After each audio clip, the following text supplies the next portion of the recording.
কখনো আপনি বড় পর্দায় দেখতে চান না ফিল্ম বাই জিয়াউল হক পলাশ? অবশ্যই। এবং আমার সিনেমার জন্য 2টা গল্প আমার সেট করা।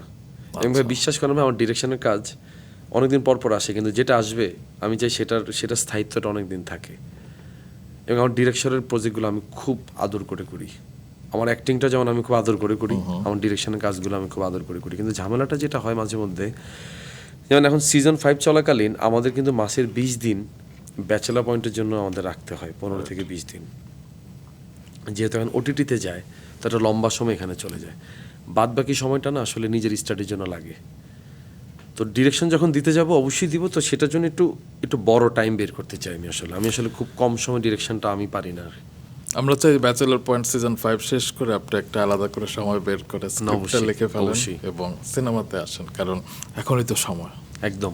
এবং আমার চাই আগে একটা ওয়েব ফিল্ম বানাবো, ওইটারও গল্প রেডি, একটা ওয়েব সিরিজ ওইটারও গল্প রেডি, আর ঈদের পরপর একটা ফিকশন বানাবো, ওইটারও গল্প রেডি। আমার প্রত্যেকটা কিন্তু গল্প রেডি এবং স্ক্রিপ্টও রেডি। Wow, please. মানে আমি যেটা করি কি, প্রাইমারিলি আমি একটা স্ক্রিপ্ট করে ফেলি, এরপর আমি অমি ভাইয়ের সাথে আড্ডা দিই স্ক্রিপ্টটা নিয়ে। অমি ভাই তখন এখানে আরো সুন্দর সুন্দর ইনপুট দেয়। অমি ভাইয়ের সাথে স্ক্রিপ্টিং এর আড্ডাটা কিন্তু অনেক মজার। সন্ধ্যা 7টা তো তিনি লিখেছিলেন। মানে সন্ধ্যা 7টা গল্পটা ছিল, মানে আমি একটা পত্রিকা থেকে পাওয়া গল্প। তা আমি যেটা করি কি, আমি একটা ড্রাফট তৈরি করি, একটা ফার্স্ট ড্রাফট ধরেন তৈরি করি, তারপর আমি সাথে সাথে অমি ভাইকে শেয়ার করি এটা। অমি ভাই এখান থেকে আরো অনেক কিছু কারেকশন করে, যে এখানে এই ক্যারেক্টারটা রাখ, এখানে এটা কর, এখানে এটা কর, এখানে এটা কর। তখন অমি ভাইয়ের সাথে আড্ডা দিতে দিতে স্ক্রিপ্টটা আরো অন্য জায়গায় চলে যায়। বাহ, তো মজা লাগে এটা। আসলে একা একা কিছু করা যায় না আসলে, একসাথে যদি এটা একটা সমমনারা টিম থাকে। ওয়ার্ক, এক্স্যাক্টলি, ওই টিম ওয়ার্কটা দরকার।